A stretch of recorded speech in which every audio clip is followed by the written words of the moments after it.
Now who gotta move rockin' on? Now who wanna move crossing on? Now who wanna move out on? If you got stripes, then you let the city know you rock 'em. Yeah, we got 'em. Yeah, we fought 'em. Like that black and orange up on 'em. Single bottle, never stopping. So the beast and on 'em. Who they rockin' with the diamond stripes? Flossin' on the ring. Cincinnati, she's our queen. We gon' show the world who king. Orange in the day, black in the night. Stripes in the... Welcome to another episode of Bengals and Brews. I am Del Altman, joined by Greg Luther and our special guest today from FanDuel TV, Matt Hamilton. What's up? What's up, guys? What's up? Appreciate you guys having me on. I'm excited. Thank you for coming on. Yeah, man, we're excited to have you. For anybody that may not know who you are, and if you just look at your Twitter, it's just like I've been everywhere, man. Like this song. Yeah, I've been lucky enough to get to try a lot of different things. So yeah, I'm working with Kay now on Up and Adams on FanDuel TV. I was with Kay from the beginning at Good Morning Football when we launched back in 2016, and yeah, it's been awesome just seeing her whole journey with this Bengals fan base, and you know, being kind of along for the ride as that's all happened, and as this team has turned into, you know, a perennial contender in the AFC now. Yeah, man, that's awesome. And then with Kay, did you get to go when she was like the ruler of the jungle on that trip and everything as well? I didn't get to go on that trip, unfortunately, and see all that chaos. But we were out at Bengals camp last week, and to just see the reception that she got from the fans, and just hearing, you know, how much it meant to them that she talked about them on a national stage when really no one was talking about this team yet, and how much that meant to a lot of these fans, and just hearing the stories about, you know, the level of disrespect that's been felt in Cincinnati from the national media, and you know, just learning about this fan base, seeing you know, a lot of you guys up close and personal, and just how amazing this fan base is. And I think that's what's resonated to me throughout this whole thing. It's not just the passion for the team, but it's the positivity. I feel like this is an uplifting fan base that wants to celebrate its team, that celebrate its city. And, you know, a lot of fan bases get toxic and they try to tear people down, tear each other down. And this Bengals fan base is not like that at all. Now, I got to ask, you know, Kay has kind of jumped here with the Bengals. Are we getting you there? Kind of who's your team? Who's been your team? Do you even have a team? Yeah, so I mean, I absolutely love this Bengals team. I was right along with her for the ride. Actually, I used to do my Hammer Time segment on Good Morning Football. I picked the Bengals to go to the Super Bowl that year at the midway point of the regular season. Oh, man. So I'm right there with you guys. You know, I grew up a Giants fan. You can see the helmet there. I worked for the Detroit Lions in their scouting department for a little bit, so I'd like to see them do well. And then have some ties to Jacksonville as well. So, you know, at this point, you know, when you do what we've been doing for as long as we have, you know, you get to know a lot of players on these teams. Yeah. You get to know the people that work for these teams. And you want the best for everybody. But there are certain teams that definitely have my heart. You know, and you probably still hate the Bengals Patriots. Are definitely one of them. You probably still hate the Patriots, though, right? I mean, I try to be fair, but, you know, there are those teams that you grew up that, you know, were not your favorites, and exactly. You know, that sticks with you. It does stick with you. So Philly, you didn't like seeing Philly in the Super Bowl. Yeah, that was tough. Even, I mean, that 2018 Super Bowl was really tough. As someone who grew up a Giants fan, because it's, you know, either the Patriots get another one or the Eagles get their first in forever. So, you know. Well, no, Matt, I got to tell you something. No one's ever going to believe this. I should have bet on this. I said before the game, when the Patriots had an undefeated season, I didn't want to see them win. I said, you know what? I'll just say Giants 17, Patriots 14. And that was the score. How much money do you think I could have won if I put that bet down on that Super Bowl? Oh, man. Dollar amount hits crazy. I know Chop had like a $5 bet, and there's like $300 on the Bengals Ravens playoff game last year. Yeah. Yeah, no, that would have been thousands if you put money down on that one for sure. I mean, nobody expected. Again, even at the time I was still in college. I was at Missouri. I was working with this as a student quarterbacks coach there with Chase Daniel at the time, and my dad actually he came out to Missouri to watch that Super Bowl with me. And I didn't realize. I thought it was just nerves for the game, but I had the flu. I had like 105-degree fever, and I didn't realize until after the game was over. You're dying, but you're just like, but you know what? You probably didn't even remember you had the flu. You were probably just so happy, right? Oh yeah, I blacked out afterwards. It was great, but yeah, it was. No doubt. But you mentioned you were at camp, UNK, a couple weeks ago. I think everybody's seen that because anytime K's around, this fan base goes nuts, as you mentioned. But you get to slide in a little low key. What did you see at practice? Anybody stand out that maybe is not being talked about on the national scene or in general? Just general thoughts, both sides of the ball. Yeah, I mean, in general, it's glaring when Joe isn't out there practicing. It affects everything. I think, you see it obviously affects the receivers. I think it affects the DBs and some of these reps too and getting their looks. So I think that's one thing that stood out. Like the backup quarterback competition was not looking great from what I saw. But no, just watching Jamar Chase go to work up close and personal. I still on the side, I coach high school football, coach quarterback. So like, just really appreciating the level that these guys practice at, especially seeing a Chase like that. It also stood out to me watching Dax Hill. You see the athleticism. It's really tantalizing, and you can see how high the ceiling can be. Right. But you also see, some of the stuff mentally, a few mistakes happen here, and mentally, technique-wise, that he needs to work on if he's going to play up to his ability. But it was interesting to see in one-on-ones. He was with the cornerbacks going up against wide receivers. They're working him in the slot. So I thought that was interesting. I wonder if that's a sign of things to come as, this defense kind of reshuffles after losing Jesse Bates and Von Bell.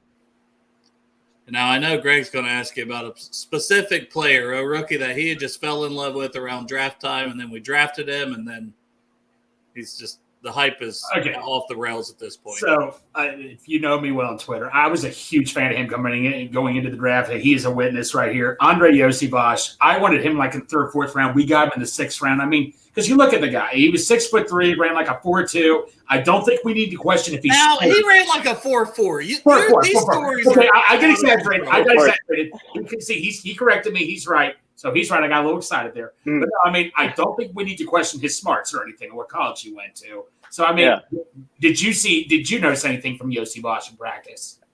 Yeah, I mean, you see the size on display, the length, the catch radius, and everyone we talked to brought him up. Everybody there, whether it was Jamar Chase, whether it was Marissa Contepelli, everybody's talking about him. He's really flashed. He's really got people excited there that are watching him every day. And, while I saw a couple of the plays and a couple of the examples in one-on-ones, just hearing it's a day in, day out thing. Yeah, he's definitely a guy that's been talked about a lot. Greg never shuts up about him. Thank you so much. Lives in Cincinnati. I'm a couple of hours away. So Greg's at all these practices all the time. It's the hype is real with him. And, obviously, he's not a bad-looking guy. I can say that without, feeling any type of way. He's a good-looking guy, so he's also my 13-year-old daughter's favorite player at the preseason game. That was who she had her eyes on. So between Greg and my 13-year-old, that's all I hear about is Yosivash anymore.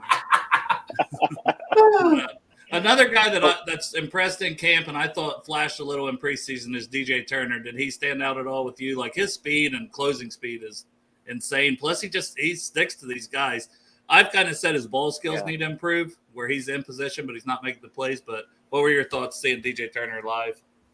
Yeah, he looked really good too. And again, it's I think the DBs in general looked good. I think maybe they looked a little bit better because of what was going on at quarterback. But still, even just evaluating the coverage skills, seeing it, DJ looked pretty sticky in coverage, and he's another one. DJ Reader singled him out specifically for how good he's looked during camp, and as somebody that we need to be keeping our eyes on, with this new look secondary. Awesome. And Greg, you got anything Bengals-wise before I kind of branch out into AFC North? So, one player I want to ask in particular, I know it's hard to kind of study linemen in camp, offensive linemen. Jackson Carman, he was supposed to, we all knew that Jonah Williams was supposed to be the starting right tackle, but Jackson Carman did a great job last year filling in for an injury, and he just looked lost out there. What did he look like at camp to you? Did you notice anything with him? I didn't notice anything in particular at camp, but I saw the struggles in preseason as well, and it was alarming to see because he seemed like he was turning a corner last year, but I do think overall, as you said, Jonah's slotted in. After that trade demand with him slotting into play that right tackle, I think is enormous. I think this is going to be the best offensive line that the Bengals have had in a really long time. Getting Orlando Brown, he has his issues with dealing with speed off the edge at times, but he is a bona fide, legit Pro Bowl level left tackle. And I think, getting, Ted Karras on board and Kappa last year and just giving these guys time to gel, because you saw it last year too. At the beginning of the season, they were still working on the communication and the things that offensive linemen need to work on to work together as a unit. It's hard to do that right out of the gates with so many new pieces. Again, there's been a reshuffling. It may not look dominant right out of the gates, but I think by the time we get to the second half of the season, this line is going to be one of the best lines in the league. Yeah. All right. And since you mentioned O-line, I'll kind of stick with that and Orlando Brown. I think you guys interviewed him, correct? Yep. Yeah. Greg's been fortunate enough to meet him a couple times as well. And I know one of the first events he did in Cincinnati, Greg and another guy who does the show with us sometimes, he said, Orlando bought pizzas for everybody. It's his event, and he bought pizzas. And then after he signed for everybody, he stuck around and just hung out and ate pizza with people. So I don't know. It seems like he's not only a good player on the field, but it seems like just a really great person off the field and student of the game. I don't know if any of that stood out to you when you guys talked to him. Oh yeah, definitely. He's the type of guy who just lights up a room when he walks into it, and you could feel that warmth off of him right off the bat. And Ted Karras was the same way. He came in, we didn't get to interview him, but he came by to say hi, gave us some Cincy hats, was just so awesome. It really, and that's what's special about this team too. It's the personalities. DJ Reader's another one. Just a tremendous guy, tremendous locker room guy. And you could tell how much these guys, I know it might sound cheesy, but it really does matter how much these guys really do like each other. This team is really tight knit, and that shines through when you hang out around them. Now, if you guys get Ted Karras on, you better bring your game for office trivia. We were fortunate enough to have him on for about an hour and a half, and one of our guys, he missed the first one, and I swear it just pissed him off, and he was so locked in, went for the next 9. We were doing that, just adding more money for Village of Marici. We've done a lot of stuff with their charity.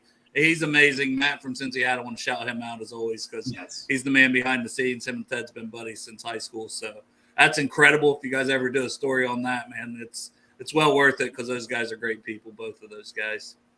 Yeah, I know we definitely want to have him on the show at some point and be able to give some love and some spotlight to what he's doing and definitely have to bring up some office trivia now. Yeah, you have to. Yeah, Ted was it was an obscure thing we seen on YouTube. He was in an office play. I don't think he had any lines, but it was when he was in New England. They had a off-Broadway play of The Office. Really? And he had he got to be in that, but he just had a role where he just stood there or something. But I guess he loved it. That's amazing. He said when he was first trying to make the team and practice squad and that when he was first coming in, he just watched The Office over and over all the time when he was with New England. He's seen it 10 times. That's amazing. Yeah, I couldn't believe, I had no idea any of those answers, and he's just churning them out like nothing. But AFC North-wise, always competitive, always tough, physical. Everyone always uses those words with the division. The Ravens have added some weapons. Lamar Jackson, usually is he going to be healthy? The Steelers with Kenny Pickett, is he going to take a step? The Browns are the Browns. I do think they're overall talented, but what are they going to get out of their quarterback position is always a big question still.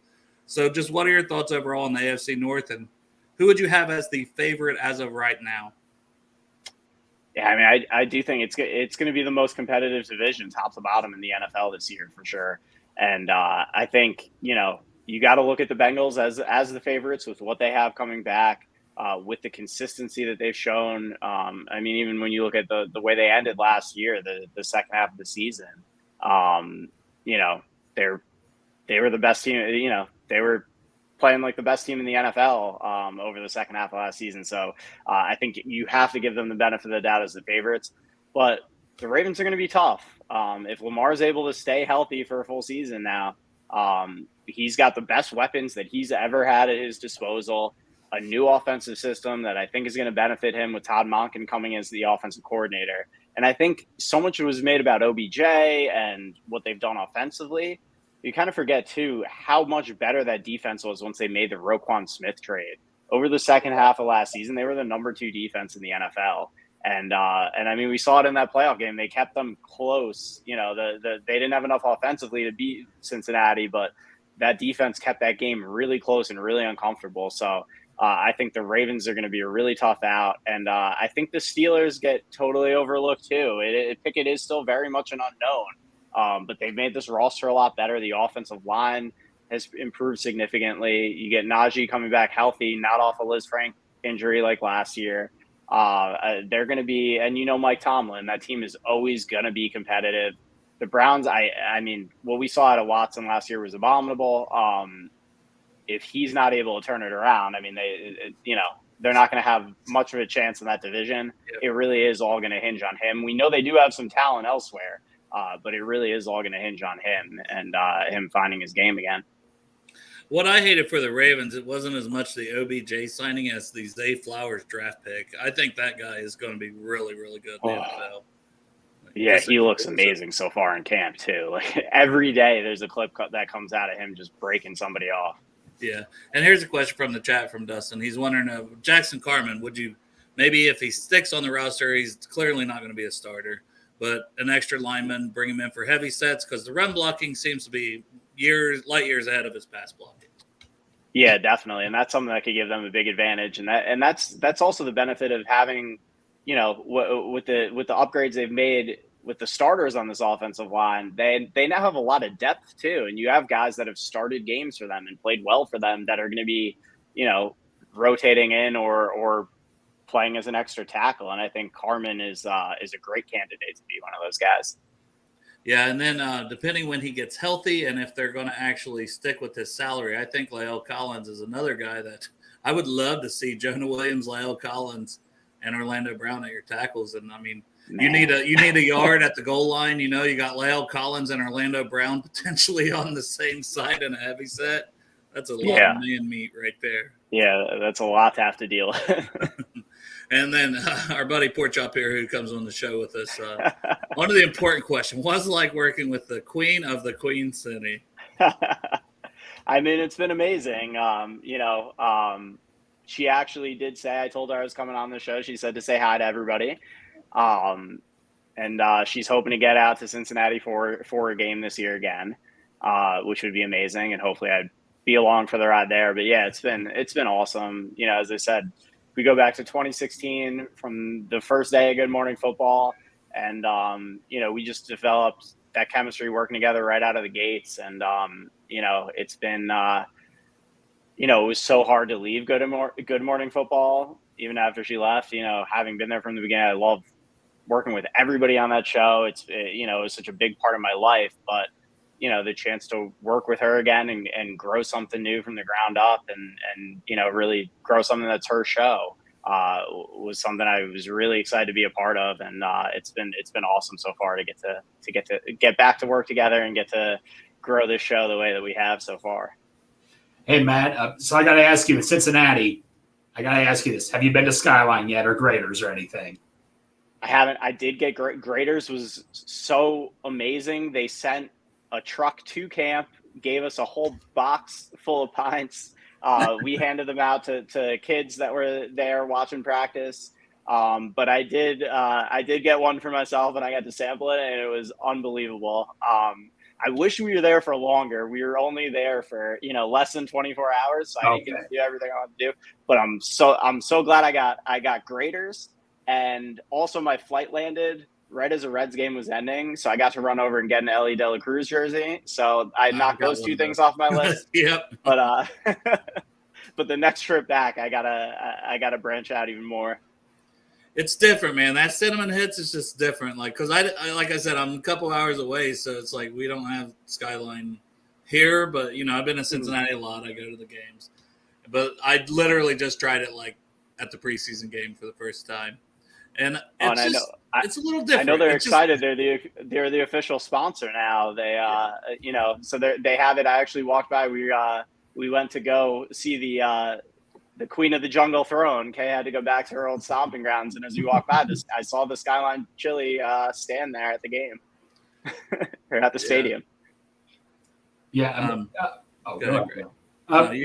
But like I said, Kay Adams, she finally said one time, why is everybody overlooking the Bengals last 2 years? Yeah. I mean, she said something that we all wanted to say for the longest time with like all these other reporters. Why is Kay the only one that sees this? I'm just so confused by that. Can you answer that for me? I mean, the Bengals, people just say, oh, it was a fluke. It is not a fluke when you make it to the Super Bowl and you came this close to going to the Super Bowl last year. Yep. It's just not a fluke.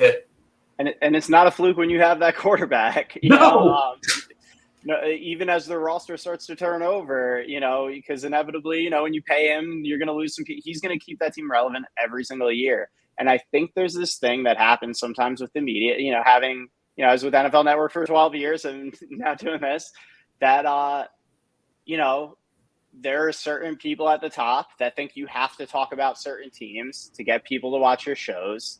And I think that's absolute BS. Yeah. I've always thought that was absolute BS. I don't care if the team's the 32nd market or the number one market. Like, you have to talk about who deserves to be talked about based on their play on the field, not by the market size. And that's something I've always really strongly believed in. That's something I know Kay has really strongly believed in. So whether it's the Bengals, whether it's the Jaguars, if you deserve love, you're getting your love.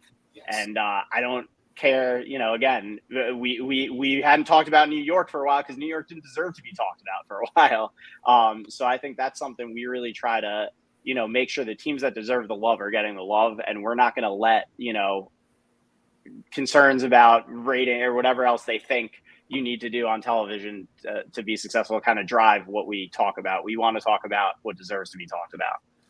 Absolutely. And while we have you for a few more minutes, I kind of want to open up a little more league-wide. It doesn't have to be AFC, NFC, whatever. Mm-hmm. I know you guys have bounced around to a few different camps. So what's a team that maybe is being overlooked right now that based on watching them in person that you think might be on the rise that people aren't really seeing or talking about too much?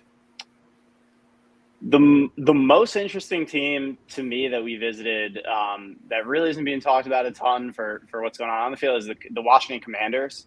The overhaul with the Dan Snyder sale. They have to improve just from getting rid of him, right? Yeah.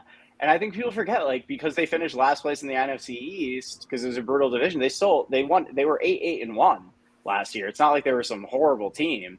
And that was with subpar quarterback play. Everybody that we talked to there is really excited about Sam Howell. They're talking about the accountability that Eric Bieniemy's brought there. He's a hard ass, and I think some guys are having a difficult adjustment to it. But I think overall it's going to be a good thing for that team. And watching Chase Young in practice, oh my God, he looks as good as he's ever looked. He was never fully healthy last year at any point. We were talking to him a little bit about that too. But you get him back at that level. I mean, he's a defensive player of the year caliber player. And they already had the number 3 defense last year, even without him being anything close to himself when he was on the field. He obviously missed a ton of time too. But I like what they have going on there. It's just that division's so tough.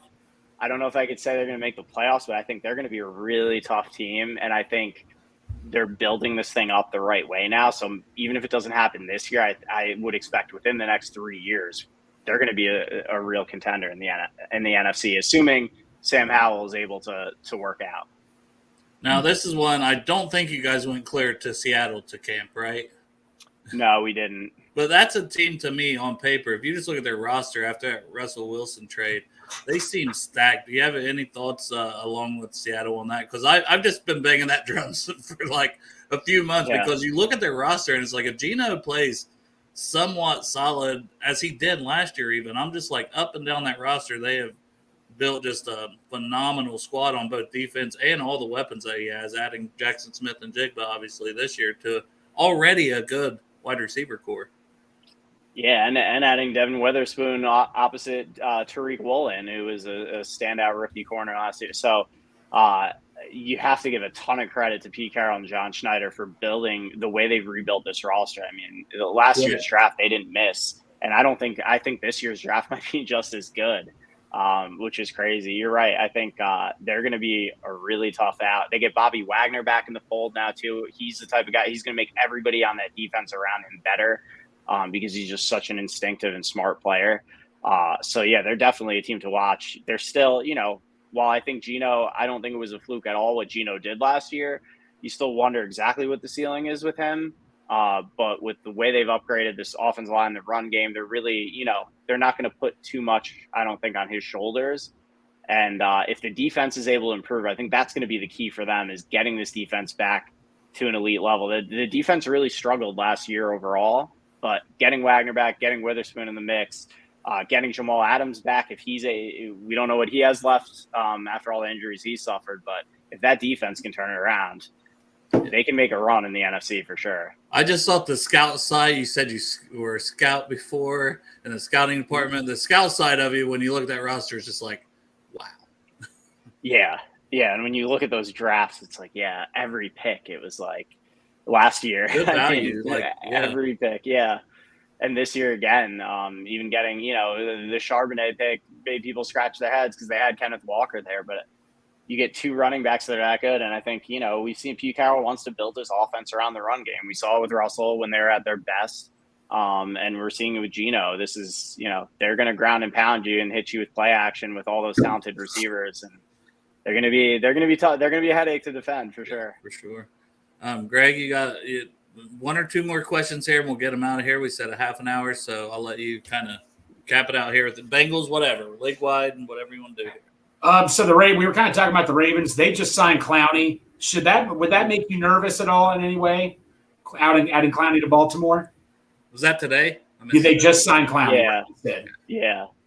I mean, Clowney, that definitely makes you better. That definitely adds depth. I don't think Clowney's ever become quite the dominant force that people expected him to be. That Michigan game, he's never lived up to that Michigan play. Never. Yeah, exactly. But he's still really solid. And again, and also, you put him out there against the run, against the pass, he's good. He's equally good at both. Really, and I don't think he gets enough credit because it's not the flashiest thing. While he doesn't rack up the huge sack numbers, he holds that edge as well as anybody. And he's such a good run defender, and I don't think that really gets enough credit. So he's definitely going to make them better. I don't think that's something that like tips the scales to me at all. But I mean, anytime you add depth up front, it's a win. So that's that's a big move for the Ravens. One final question. I think we all know Joe's going to get signed soon. My question to you is this: will the Bengals extend T. Higgins before the season starts?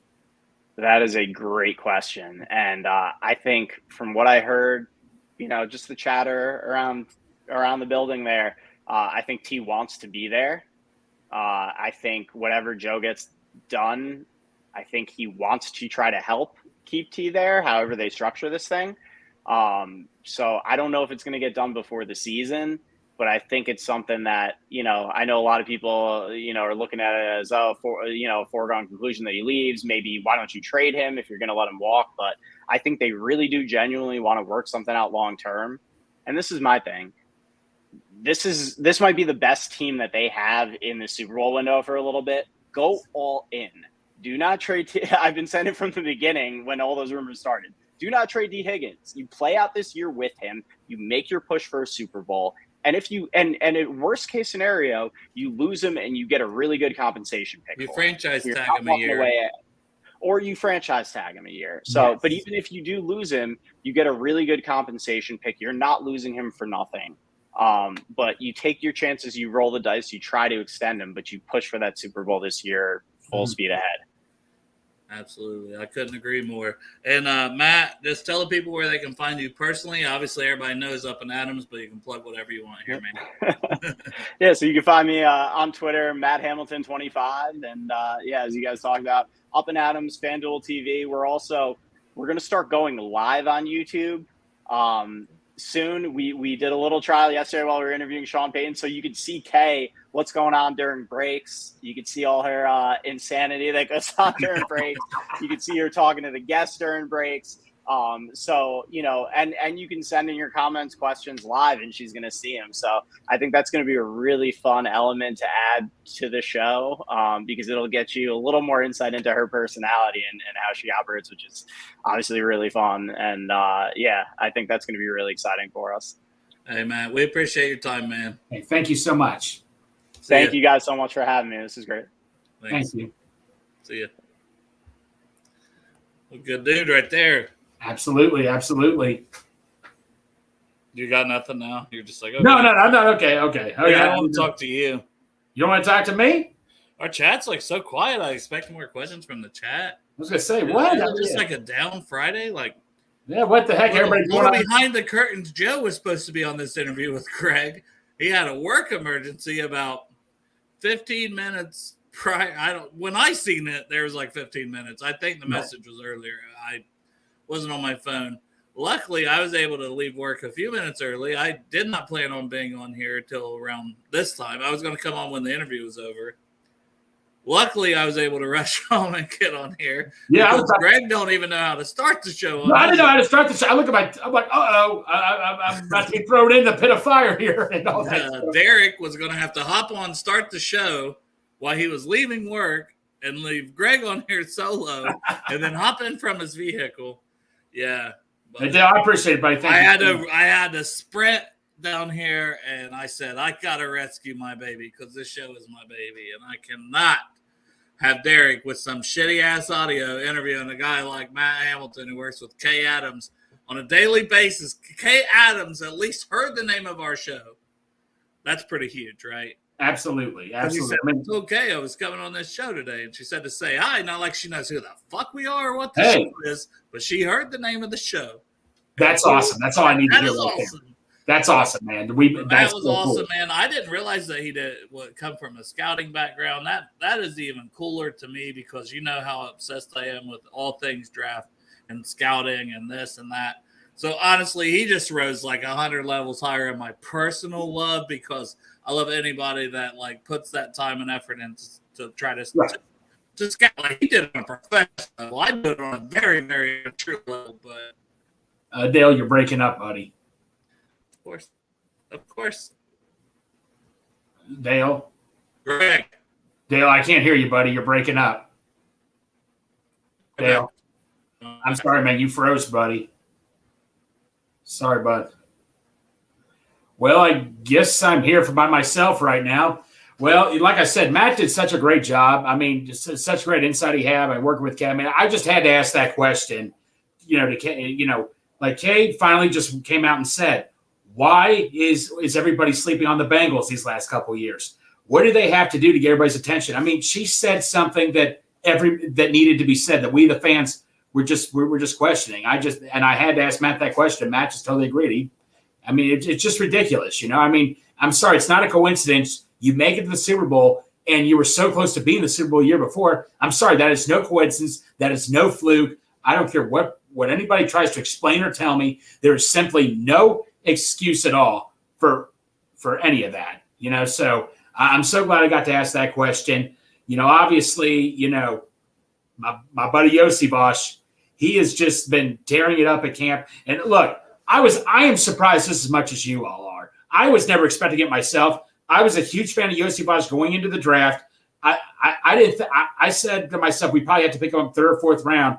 We got him in the sixth round. That's why I got so excited. I mean, and the cool thing I really got excited is we don't have to rush him or anything. And Yossi Bosch, I am shocked, just like all you are. I mean, I'm happy as heck, but I'm still shocked like you all are. What's up, Arrow? How you doing, buddy? What's up, brother? Hey, just taking over the show at Dale's Computer Pros, so I'm going solo right now. How you doing, man? Oh, I'm here. I'm ready to rock and roll. What's going on? How was the interview? Oh, the interview was awesome. So I don't know if you were listening or not, but Kay did. So Matt did say that Kay said to tell us hi and all that. So I thought that was pretty cool, Yeah, that's awesome. Did you listen to the interview? I haven't got a chance to listen to it yet. I'm more of a podcast form listener myself. No, I hear you. So we got to ask our fair. Oh, go ahead. No, I was just laughing. No, but I mean, we got to ask our fair share of questions. But I asked I asked Matt the question. Kay said something that that she said the smartest thing ever. Why is everybody overlooking the Bengals the last 2 years? Am I right to say that Kay Adams is like the only reporter that like believes in the Bengals? I mean, like Matt even agreed with me and all that. He says that it is no fluke that you make the Super Bowl and almost made the Super Bowl year before. How do you call that team a fluke for 2 years, right? Yeah, I know it's pretty crazy how. I mean, you've got guys in I forget what that Mike Wright or not Mike Wright, whatever that guy's name is.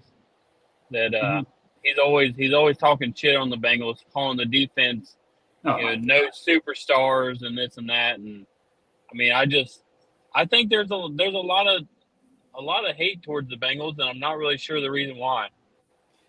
It's probably because a lot of times when people are wrong about something, they're embarrassed. That makes them look, foolish and all that. So they try to do everything they can to say, oh, well, it was because of this. This was lucky. This was luck. I have buddies. I have a buddy of mine who hates the Bengals. He finally admits that they're good, but he'll say at times, oh, it's a fluke. I mean, just stop it. What's this? Dale, how you doing, buddy? You want us to leave again, Greg? Or you No. I just no. Thank God you guys are here. I mean, I just said what I had to keep the show going. So yeah, I deal with a lot of people like that at where I work. Instead of being wrong, they just double down on that they were right, and they just for some reason you can't hide from the truth. No. What are we talking about? We were talking about how I asked him that question about why is Kay the only one that believes in the Bengals. However, people keep saying it's a fluke with the Bengals. And where you go? Oh, I thought Dale left again. Okay. I'm still here. I want to be double tigers. It's okay, like it's like two tiger titties in your face in the middle of them. And that's I wouldn't have thought of anything else. But that's like a dream come true. But Matt didn't Matt pretty much agree with with Kay all that. Like Matt even says himself that it's no fluke when you have Joe Burrow quarterback, right? Exactly, and that's the truth. Like you got a stone cold killer coming in, and you gave us no chance to be decent. Yeah, I hear it. Yeah, even Dan Ward was talking on his podcast today that I can't remember the guy he was interviewing, but said the Bengals weren't even the top in the division with having the most amount of the wins due to their stats, and apparently they put millions of whatever they're called together, run millions of simulations, and apparently the Cleveland Browns are the ones that have the statistical best chance of winning the division. Derek, you actually sound pretty good today. Are you driving? Yeah. You sound better than Jeff after he fucked up his microphone yesterday and sounded like he was in the bathroom. Man, I was listening to that, and the whole time I wanted to pop in there, but I was listening to it on the podcast form. I'm like, dude, just go to your settings and reset everything. Well, I went to put him in the background, and then he's like putting his arms up, like, well, I can't tell if I'm fixing it. And I'm thinking, why don't you? Yeah, like like you're saying, like me, I just restart my computer or something. Yeah. Oh, the Ice Man. Yeah, Gotta love him. You got us something. Well, boys, we got a game tonight. Hell yeah, we do. Who has Paramount Plus? They want to slide me their fucking password. Yeah. I've got it, but I could honestly not even tell you. Sarah set all that up. I'll have to ask her what the password is. So I got a question to you guys. Cincy James put up a very interesting poll. Are you guys going to watch the Reds game, the Bengals game, or both? Bengals. Me too. Bengals. Yeah, I was going to say this is Bengals all the way if I can watch it. If not, I won't be watching neither. Yeah, I love the Red Legs, but they're just basically a placeholder for me for football. Yeah. Yes, that's the answer, Chris. Yes. Yeah, I was excited. I wasn't going to come on till 4, and I was going to party for an hour, and then I had to rush. No, it did work out. It did work out that I was able to get here earlier than I thought I would be able to. But yeah, and he was awesome. I mean, he was awesome. I didn't know he was with Kay the whole time. So he was at Good Morning Football for several years. Yeah. I mean, a scout. Yeah, I told Greg he had my heart when he said he was a scout in the NFL scout for Detroit. Yeah, I was like, oh. Yeah, he's a man of many talents, that's for sure. Were you listening to it? No, I told Greg I haven't had a chance to listen to it. I'm more of a podcast listener myself. Well, he said, I told Kay I was coming on here. So I said, when it ended, I said, Greg, Kay's at least heard the name of our show. She don't know what the hell it is or who we are. But it's something. I love it. I mean, we're basically, I think, best friends now. Yeah, pretty much. Yeah. What's interesting, Arrow, is Dale asked a question of the other teams you visited, what team do you see coming out of nowhere being good? And I think this, I don't speak for Dale, but this shocked me completely. He says, keep an eye on Washington, he honestly said. That one I did not. That one left field. Because Sam Howell, I still don't really fully believe it. I was about to say they done signified that Sam Howell was going to be their starting quarterback. It'll be interesting to see because I really didn't like him a whole lot coming out. But, I mean, with Ron Rivera, it'll be interesting to see what he can do. Well, his reasoning was they went, 8-8-1 or whatever. And that was with subpar quarterback play also. And he said Chase Young was a maniac when they watched practice. I did see some of those practices. He's looking a lot healthier and a lot better. And they've got Eric Bieniemy now too. No, they said Eric Bieniemy is very intense. They said he is like getting on his players big time. And Eric Bieniemy, I think like this is his. He knows this is his year to prove, hey, I can be a head coach. Yeah, I agree. Yeah, for sure. And Jolly says the Reds are still playing. Yeah, they're 2.5 games out, I think. Well, me and Chop are going to the game tomorrow night. I forgot I committed this game, but the cool thing about tomorrow night's game is Hunter Green does come back. Now, I think Dustin brings up a good point here because it is starting to concern me. Ohio State is doing a game on Peacock. I have Peacock right now. But are you concerned for how the future will look like for streaming in the NFL? I can't stand another app. Yeah, it's broken down to 20 apps now, and then you got to purchase every app, a game's on this app, a game's on that app. Like, yeah, it's just, you can't do it. Now they're cracking down on the password sharing and this, that, and the other because they know, like, hey, that's how people are getting by to even do this shit. Hey, I'll share my password and you share yours of this one. Yeah. What do you think? Yeah, a bunch of corporate greedy assholes. Well, if you're going to want to pay these players and they're just getting richer and richer every year, you're going to have to figure out some ways to do it. So I guess this is the new way. Yeah, the networks pay the money and the networks get their money. I don't know. And then the networks compete for the rights, and the more networks you get involved, the more money you get. The higher the bids. Yeah. Greedy fucks. I mean, don't they know how poor we are? They don't care about us. Oh, they don't care. Just like Scrooge McDuck swimming in their fucking money pits and fucking gold coins. So who are you guys most excited to watch tonight? I know you guys talked about this a little bit last night's show, but as far as the Bengals go, who are you most excited to watch today? Aaron, do you really need to ask me that question?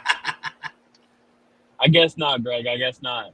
Do you think on defense, Greg? On defense. Defense. Well, you know what? For defense, I mean, the safeties actually obviously looked impressive last week. I might have to say the safety, but one person I want to see do something is Miles Murphy. I want to see Murphy show up more this time. I agree with that. Yeah. Gosh, I don't know. DJ Turner, right? Cheeto's not going to play. He's going to be with the first team. Does he stand out while he's in there with the first team? Because I would think, and if I was Atlanta, I'd probably be going at the rookie instead of going at CTB, who is second-year guy, but still, he's proven. He proved himself in the playoffs even. Yeah. And Hilton's been in the league for a long time. So are they going to try to pick on Turner? And there's a chance for Turner then to maybe make some plays. I think either way, he's solidified. He's probably the first corner in the game. I don't know his ability in the slot, but I don't know. I would still think, hey, if you got the talent, I don't know. I still think I read something the other day about Jalen Davis. Finally, he had an interception. It's like, oh, this is quietly why he's always Mike Hilton's backup. That was a Jeff Hobson article. Shout out to Hobson. Shout out Hobbs. But it's true, right? And that's what I've kind of, everybody forgets about Jalen Davis, but I always mention him when we talk cornerbacks because it's just like, well, we got this guy, this guy, this guy. It's like, yeah, but Jalen's probably going to make it because he's probably the first guy in if Hilton goes down.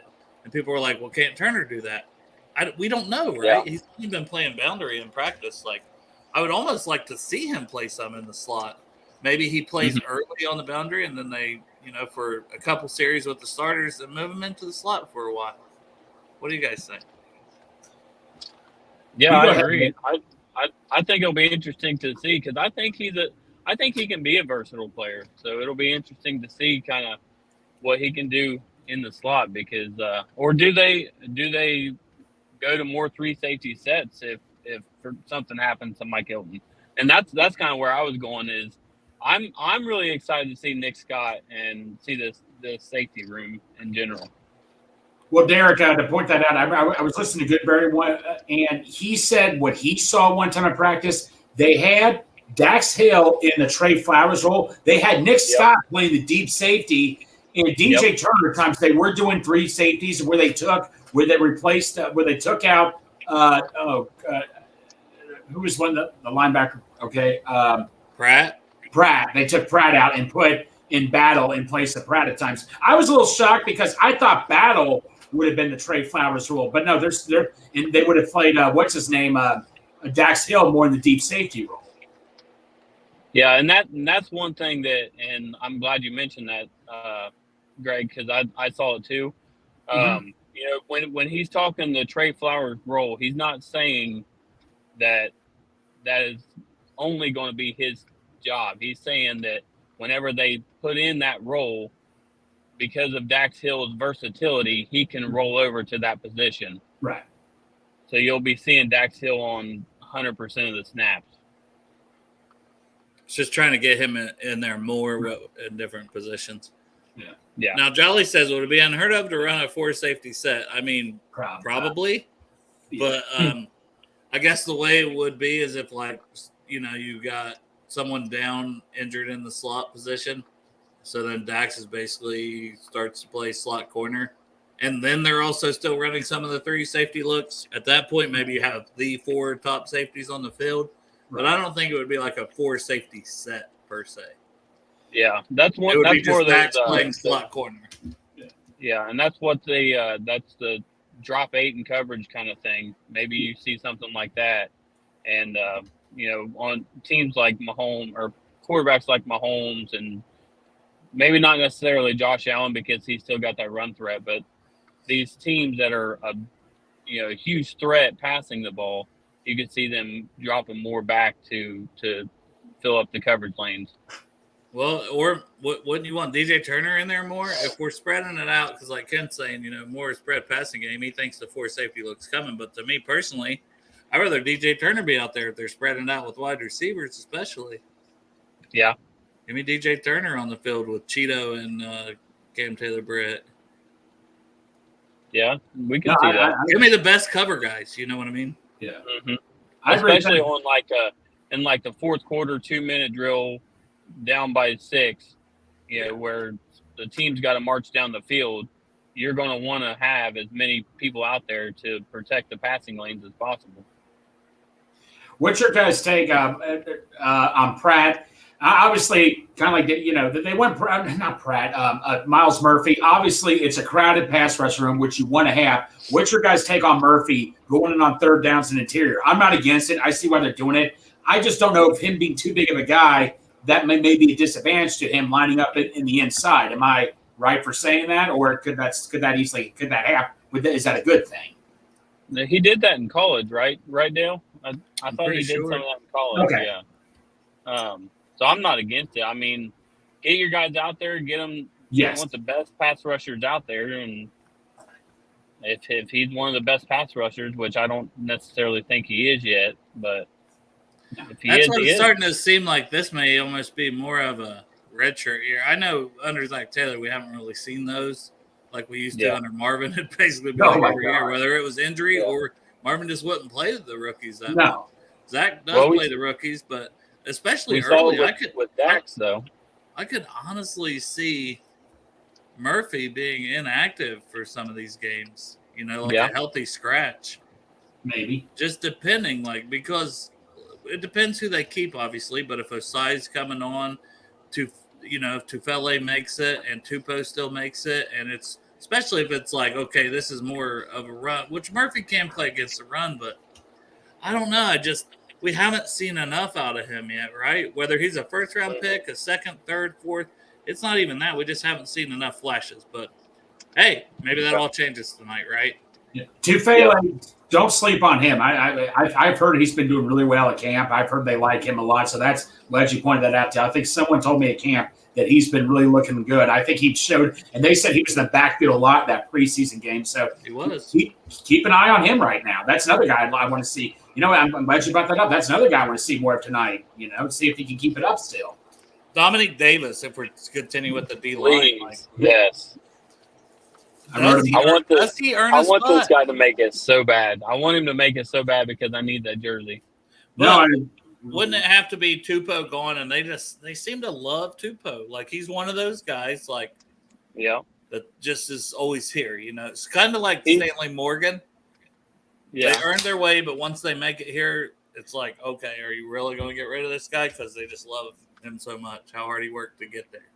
Yeah, he's Jake Lisco's freaking man crush ever since he tackled Lamar Jackson in the open field. So yeah, no, he had 4 pressures last week, and he was a big reason. He was the big reason why Tyson Anderson had that pick 6 because he got to the quarterback. So Dominic Davis, man. I mean, he's a fumble recovery, Greg, on top of all that. Yeah, exactly. I mean, the guy was in the USFL. I didn't even know who he was. I mean, but no, Lou Anarumo is a big fan of him.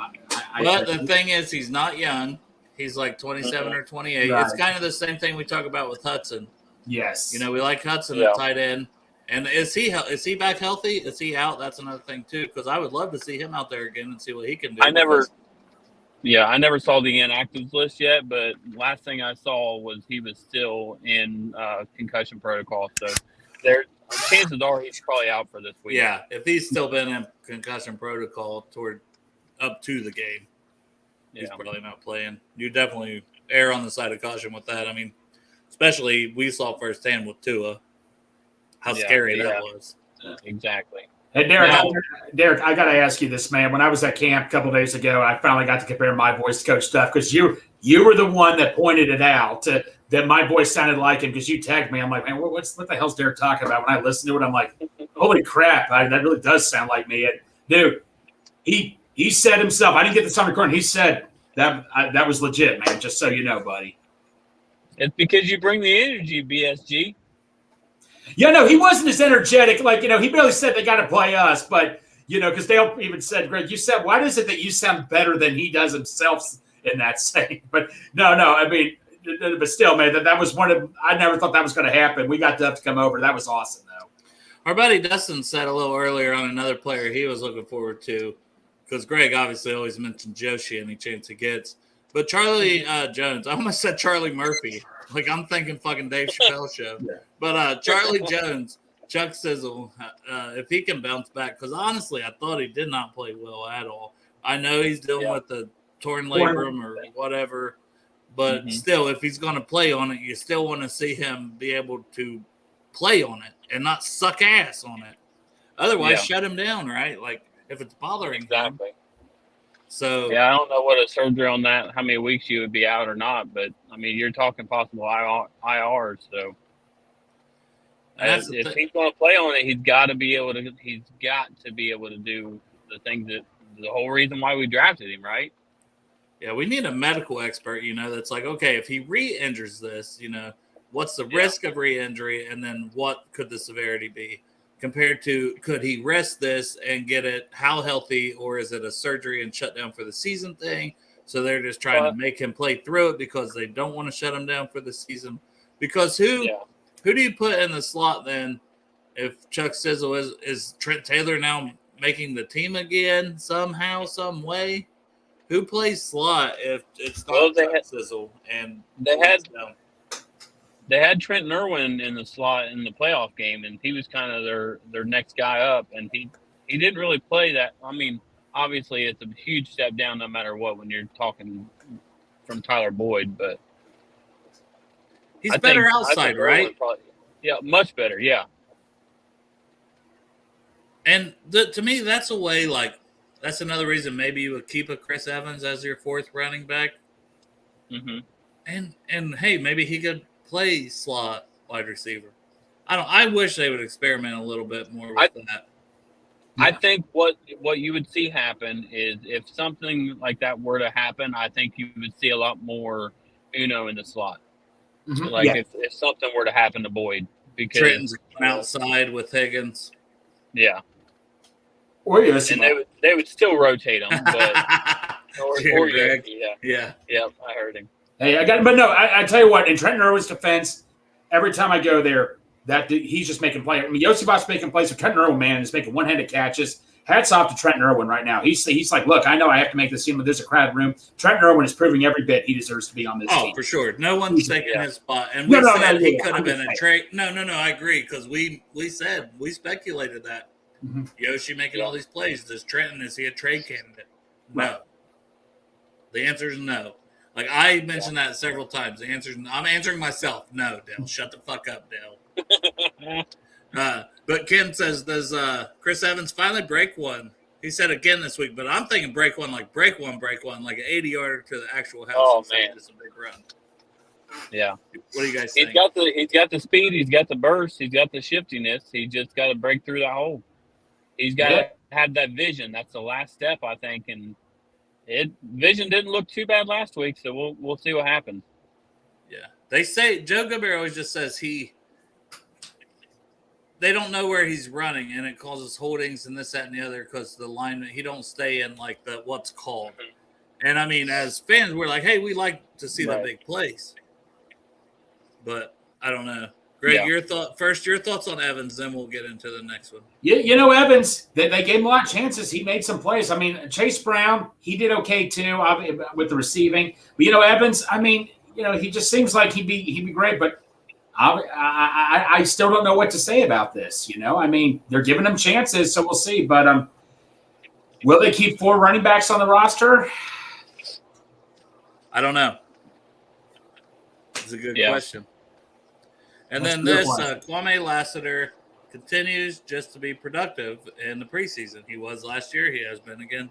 And he's saying production is better than anything else. I don't think there's a spot for him. No. But I would love to get him on the practice squad again this year because I do think spots are going to open up. Especially, we think this is probably Boyd's last season. Stanley Morgan at some point, whether it's this year that he's cut or something, I don't know how many more years we have Stanley. Not that he's been expensive. Maybe he does come back. And then Trenton, at some point, if he's able to produce again at times throughout the season, like last year with his 4 touchdowns, I imagine somebody's going to pony up some money for him to be like a wide receiver 2 or 3, and at least attempt it, right? Yep. Yeah. I mean, how many wide receiver 4s in the NFL last year? And I don't have the ability to look it up, but scored 4 touchdowns not only in a season but within a few games. Yeah, and it's like, it's Chase, Boyd, Higgins, and then you got a guy like that who can come in and just he just makes plays. He did it the year before, and like he barely got targets, but he made the biggest of plays. It was like, what was that? The Jaguars Thursday night game 2 years ago, and he made that huge catch because we were like losing that game forever, but he made a big play, and it was like, oh, Trenton Irwin, baby, No, he came in. I got one last every time he gets opportunities, he shows up. Yes, he does. Go ahead, Derek. I got one last question for you guys, and then I got I'm about to pull up to where my kids are, where I'm getting my kids from the sitter. So, how many series do you want to see the defense, the first ones out there? Because one of the things that I was interested in seeing was, does Jermaine Pratt play on third downs? And I don't think if you only get one series, I don't think you're really going to get to see that. But yeah, we're not going to have thoughts? any clue on that. I think I say I want to see. I don't know. I'd want to see maybe 2 or 3 personally because they're not going to play next time. But we're going to see 1. Yeah, in my opinion. Yeah. At the most 2, in my opinion. And then offense, they already said they're not playing, right? No. Yeah. There's no need. Yeah, I saw that. We talked about. Derek, I don't know if you've seen this yesterday, but we talked about we would at least like to see the line get 1 series if no one else did on offense. Mm-hmm. Would you agree with that? Honestly, no, because and I know that it's kind of fuck you then. Everybody's like blasphemy. No, but honestly, the main reason is because I want to see is there a difference between Simeon and I can't think of his name right now. Starts with a B. Browning. Good Lord. It's a gun, and I can't even think of the name. You want them to have the exact same opportunities last week to this week with the second team and then the third team. Exactly. That's fair. All right, brother. Well, thanks for calling in. Hopefully my internet don't fuck up again, but thank you. I called him real quick, Greg. I was like, I'm going to have to restart my computer. Greg is solo. I went solo for the time being, man. I picked it up. Greg's used to jerking off himself. Yes, I am. All right, Derek. Love you, buddy. It's great solo. Yeah. Solo. Take care, buddy. Hey, see you guys. See you, buddy. That segment was brought to you by Orange Juice. No, it wasn't. That's a lie. I don't know what it was brought to you by, bro. It wasn't brought to us by anything. We kind of fucking sponsors, Greg. Exactly right. But anyways, maybe we can get Kroger Milk to sponsor us. I thought maybe Joe would hop back in at some point or Chop would hop on. Everybody's just letting us down, Greg. We got 3. What we're supposed to do for 3 hours? I know you're going to go get something to eat, probably. Well, no. I get you some ass out of the fridge. I have to attend to something tonight with Chop. So what? I have to attend to something tonight to watch the game. Oh, yeah.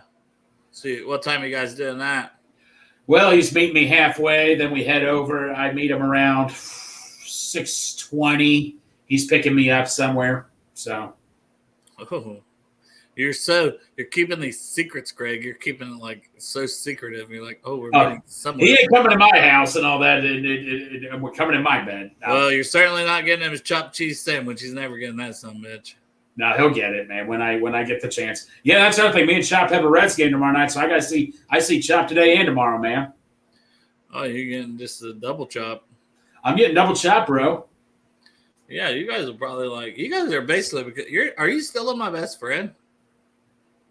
I don't know who's best friends with who. I'm best friends when I see the friend. I take the patch off and I rip it off. I'm like, okay, you're my best friend, or it's James, or it's somebody, man. I'm just kidding, man. Y'all. We'll have to get sashes. Yeah. No, man, you're all my best friends. Hey, you all know I'm a best friend slut. Clark Harris, best friend. Yep, best friend. Shane Graham, best friend. Yosivach, soon to be best friend. Oh no, you soon to be restraining order. Right, exactly. So actually, it's true and all that. So. How long, over under, how many months before the restraining order? I'm setting it at 2 months. Well, see, look, I am going to taste the Bengals, and a lot of times the rookies hang out, so I got to be careful with myself here. Oh, when is that? That's when the restraining order. The 28th of this month. Oh, God. Oh, that's a couple weeks. That restraining order is sitting in So that restraining order, no, it's going to happen at the end of the month, probably. Greg's going to be like, sign my titties, Yosivach, and then. Right. No, dude. Oh, dude. If I see, so I know James is going to be there. Berber's going to be there. Oh, they're probably going to get their cameras out. Oh, they're probably going to have to tie me up or something. Or they're probably going to be like, Yoshi is your biggest fan. Yeah, no. I think that I guarantee that's probably going to happen and all that. He's probably not going to. He's probably going to skip the event. He might not skip the event. Like I know, the big name players will probably leave after that, but the rookies sometimes hang around. So who knows? But if I get to see Yoshi, if I get to see. I didn't get the VIP ticket. I still get general admission, but some of the players still walk around. If I get to see Yossi Vashkishma get my picture, that's an A+ for me. If not, I'm still going to chow down all the food around there, man. I'm going to be. There you go. That's what you did last year, right? Oh, I stuffed the hell out of myself. But the thing is, this is kind of ironic. But Tom and Chi, a grilled cheese place, that's actually my favorite place to. I know you were telling me last year. See, Greg, I remember. I don't think you did, man. You don't remember half the things I tell you. I'm just kidding. Child, please. Child, please. But no, no. Be on the lookout, everybody. It could happen the 28th. Be on the lookout. Greg, I was trying to listen back to some of that episode, and we started talking about ass and your friends. Dude, I listened to that yesterday before I went to. I couldn't go to sleep. I was cracking my ass up. That one might have been the funniest episode ever. The look on Strawberry's face. He's like, "What the hell are you talking about?" Yeah, I never thought we could embarrass Jeff that bad, but man, never at all. When I read that Strawberry Ice Urban Dictionary,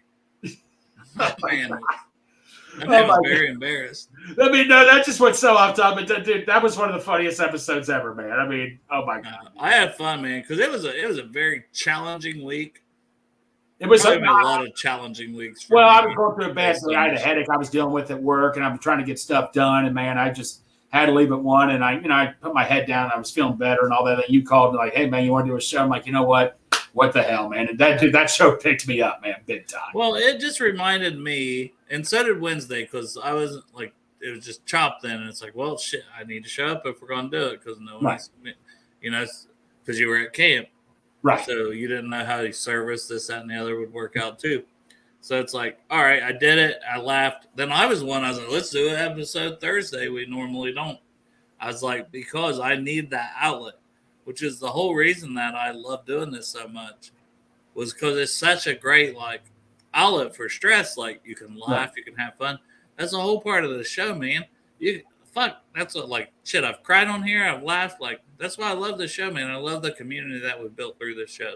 Yeah. So I never want to go without mentioning that too much, because it's awesome, man. You guys are awesome. People in the chat are awesome.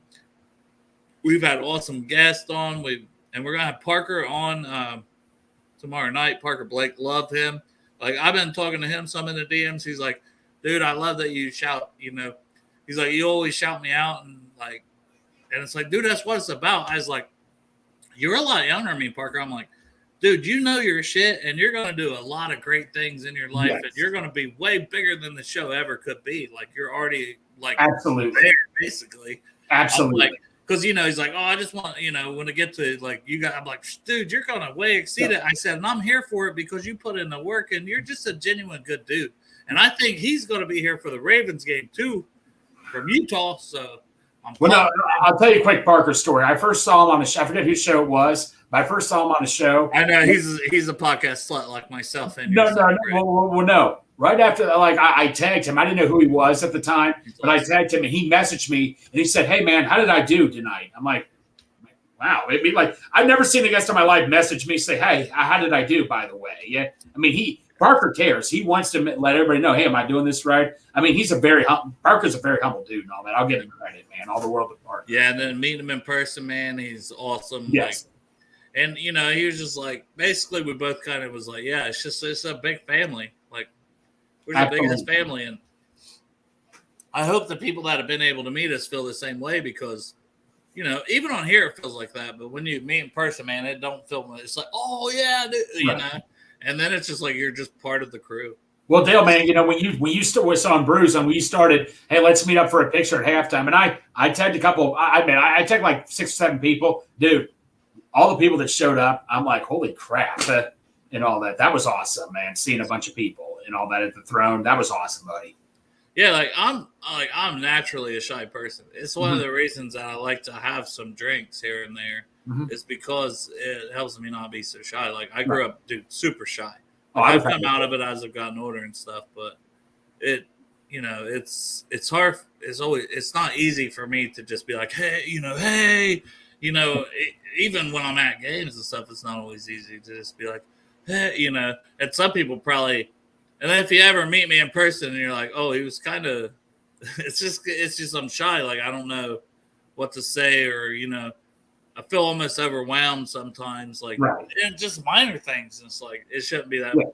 So never take it personal if you think I'm being weird or something. But it's just more me, like, just kind of I get keep it, to buddy. myself type person, you know. Dude, I totally get it, man. I totally get it, buddy. I get that way too around some people sometimes, man. But I tell you what, being around all the Bengal friends, man, it's helped me a lot, big time, man. You know, I mean, it's and then like, you know, I may be like that, and then it's like, oh, I get to know, you know what I mean, and then it's just, it's part of the crew, and exactly.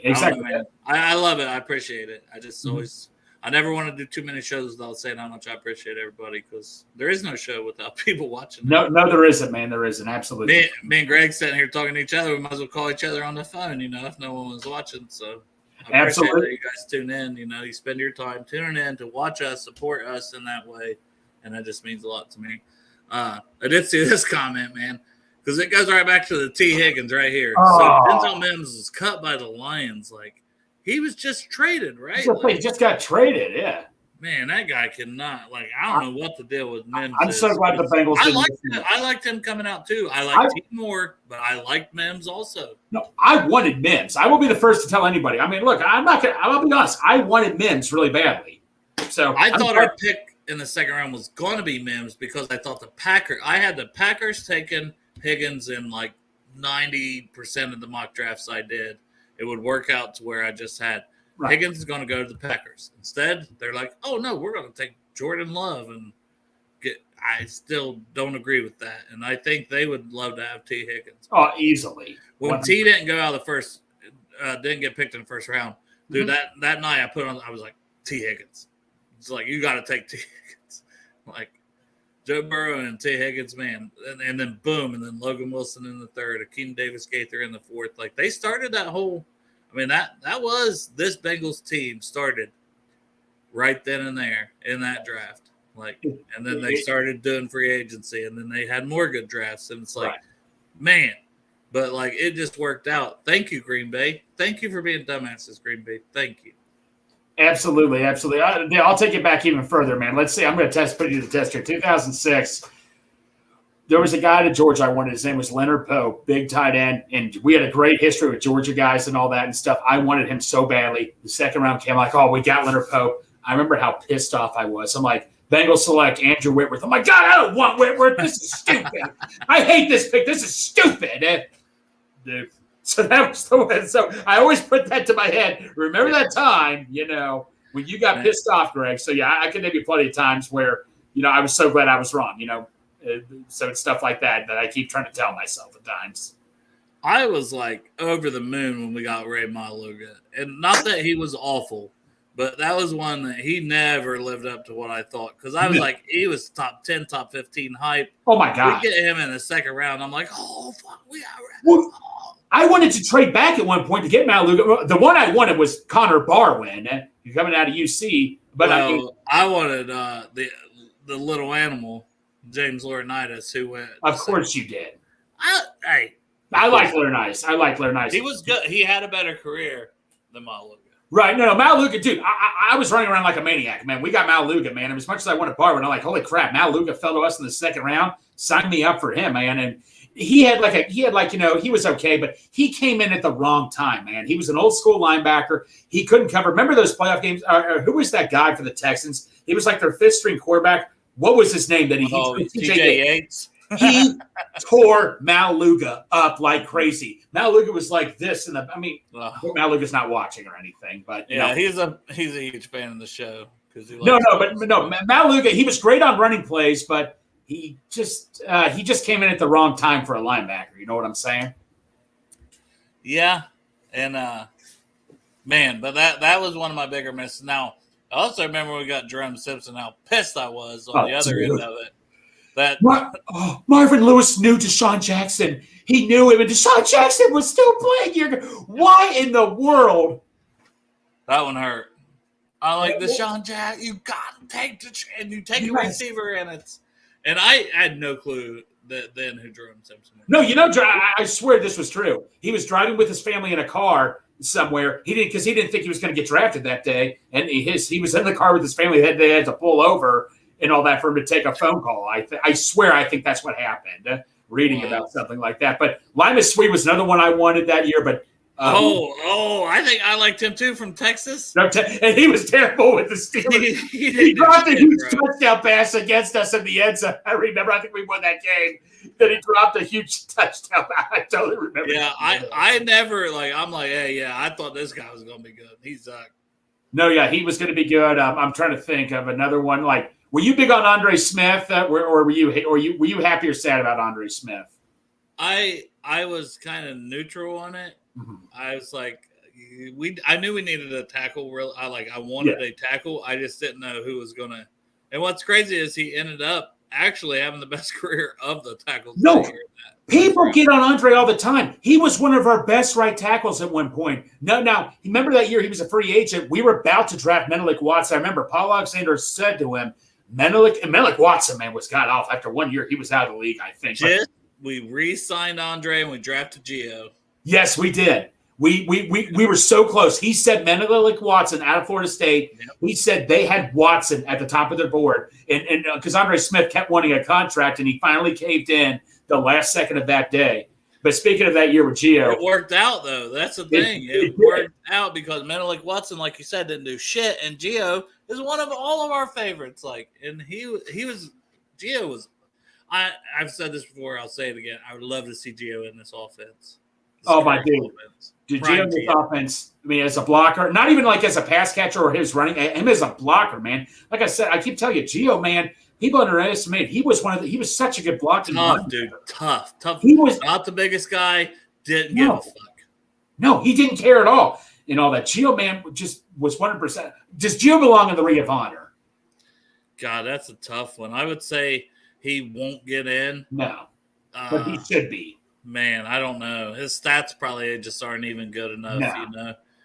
Gosh, like Ring of My Heart. He's in the Ring of My Heart. There we go. Let's put it that way. Ring of My Heart. I like that. I like that, Dale. I like that. But you were that other draft class 1 year. I remember Duke Tobin hardly says anything, but they asked him one time at a show, is there one player you wanted so badly? And they did say they wanted the Honey Badger. Gosh, dude, that would hurt me too because I was like, dude, that's so much talent. Me and my brother, I think, was even more pissed than I was about that. What was your take on? Did you like Marcus Hunt? I didn't hate it, but he had. I fucking hated that pick. He's 26 years old. Right, he was old. But I remember in Hard Knocks, what's his name? Zimmer said he looks like J.J. Watt on there in a couple plays, and I was like getting fired up. But I just remember who was that one fullback we had? We cut him. He came out of UK. They called him John Connor. I just remember. We had Caleb Presley. Remember because Hard Knocks. Yeah, that was the first Hard Knocks with Presley. Yeah, I do remember that. It came down between, but the second Hard Knocks, it came down between John Connor and Orson Charles. I was a huge Orson Charles fan. Hugh Jackson liked him a lot because remember in Hard Knocks, like John Connor said, "What did I do wrong?" And Marvin said, "You did nothing wrong at all." But he was. So Cribs said he is very close to Coastal Carolina where he lives, and he knew who Jerome Simpson was, and he still sucked. He knew he sucked. Hey, we'll always have the flip, though. That flip was amazing. He was naturally athlete-wise. Dude was a freak athlete. No, he was, man. He was a very freak athlete, Jerome Simpson was. He just couldn't, he didn't have the hands, and it's important for a wide receiver. Right, you kind of need that, buddy. He was great, except his hands. Yeah. Yeah, you kind of need that, man. Well, now let me ask you this, man. Let me go way back. Like, remember he was a 1 year rent player. What was your take on Lavernius Coles? I was happy because remember we lost TJ. I didn't know whether to be happy. He was past his prime. I didn't like that he was the guy we brought in. I was hoping he could fill in like for a year and be decent, but we knew I didn't have high expectations, and somehow he was a little worse than my expectations. Right. Well, I just remembered he came out of that draft class with Peter Warrick and Ron Dugans. Remember we drafted both those guys, and Lavernius Coles went to the Jets. And he actually was decent with the Jets. He had a couple good years with the Jets. No, that's what I mean. He wasn't bad then. I thought he was just washed at the point that we got him. Right. No, I hear you on that. I hear you. Yeah, like I said, it was just a rent for 1 year. It's like Brandon LaFell. We knew he was going to be – we were just desperate because we lost Marvin Jones. We didn't get anybody in the draft we wanted, so we had to take – and LaFell wasn't terrible. I didn't know – but no, he was mid. He was mid. But he was a grilled cheese. Yeah, he's a grilled cheese. Easily. I agree with that. That doesn't mean it's a bad thing, but it's like Yeah. Yeah. He's, I don't want to say chicken noodle soup. Chicken noodle soup will, is clutch at times. Oh, dude, it's clutch. When you have the cold, man, it's clutch. Yeah. It's clutch, man. At times, though. But other times. At times. But is that you going to go out your way to just have chicken and, like... No, man, I'm not going to, like, go... Campbell's chicken and noodles? Right. Yeah, exactly. Now, I'm not going to, like, I'm not going to go run on the face. Chicken and noodles, that's different. That's bussin', as the kids say. Bussin'. Yeah, no, I hear what you say, man. I hear what you're saying. But no. Like I said, like you got me going on some of these random players back, man. I mean, you got me going on some of these guys. I mean, I could go. I have to bring out all my notebooks sometime. We seriously need to do a show. We need to do a show like biggest random Bengals players or like players that were drafted were like, we didn't want this guy or something like that. We need to have some type of because we could go on for 2 or 3 hours or something like that, man. No doubt. People be like, this is the worst content ever. Look at this fucking guy. Oh, my God. He held on long enough that he made it. He's such a diva. Hey, Diva Chop, where you been, man? How's it going? I was at the gender identity clinic with my son. I thought it was for you. Yeah, it was. It was for me. That way I can transition because, Dale, you're heterosexual, and I was thinking about getting with you. God damn it. I know how much you like the women folks, so I thought maybe I could become one. I'm gonna eat that pussy, Chop. You'll eat this fucking pussy and like it. I'm keeping the beard though. I don't care. I hope that's okay. I don't care. Just keep those nipples pierced. Fucking A. Hey, those ain't for show. Those are for go. What did I miss? I popped it on for a little bit in the lobby, but there was so much back and forth in there. So we did a show, half an hour, like he said he had, which was great. And then the minute he gets off, like I freeze. Yeah. My computer froze like so it was yesterday. Just Greg? Yeah. So I called Derek and I'm like, I'm gonna restart my computer. I'm like, can you hop in? Because Derek was willing to hop in earlier, but I was like, I got it. Which his sound was good. Yeah. Look what. Greg, my Connect, filmed me. He filmed my Grippo hunting barbecue with Marvin Harris. I think we're eating some of those tonight. Yeah, I'm the chip dealer, buddy. I deal stuff. I find it. He said he'd find it. Greg was almost offended when I was like, Joe and Cap live in Columbus. And he's like, fucking fuck you. No. Don't ever underestimate the chip dealer ever again, man, because I will find it. Well, find me some of them Unos. They're not out yet. That's a Pittsburgh-based company. Yeah, I know it's a Pittsburgh-based. Wait, let me see what this company's based off in. Hold on for a sec. I'm actually excited. It's Cincinnati. Oh, it's Cincinnati. You're good, Dale. I'm actually excited to try these because Grippos in general are fucking phenomenal. Oh, dude, hot honey barbecue. I've never had that flavor. I've neither have I. Yeah. So, Chop. So Greg said, how many bags you want? I was like, 2 because I'm going to eat one. I might save one. If it's really good, I'll probably eat them both because let's be honest, I'm a fat ass. Yeah. So I'll probably eat them both. You got to look at the glass half full, Dale. If you eat the bag, you can frame the packaging. You know what I mean? That's true. I didn't even think of that with the Uno chips. You can't hang a bag of chips on the wall, but if you eat the bag of chips, you can like flatten it out and put it in a frame and hang it up, which would look beautiful on your wall. Never thought of that, Chop. See, where were you last year? I was sitting in my basement feeling sorry for myself, weighing 500 fucking pounds and smoking 3 packs of cigarettes a day, waiting to die. Damn, you just made me want a cigarette. No. Well, that's what I took out of that. I want a cigarette too, but I'm not going to have one. I am. I'll have a piece of cake. I bet you will, Craig. Oh, man. Hey, when we go over, we're Chop. Oh, did you get to listen to any of that? No. Was he talking to Hamilton? I've got to clip it. No, it's 39 minutes in. I even know now. I've got to clip. I got to go to YouTube. I know it's 39 minutes in. Greg says, "Yeah, I got it. I don't know how you said it, Greg. Do you remember exactly how you said it? Wait, what? Recap a little bit here. You said, I've got a piece of something. Oh, I got a piece of ass in the freezer. And the strawberry was like, what the hell is going on here? And Dale, you're like, Greg, you don't reverse it. You don't say it like that, man. People are going to think you're dumb or something.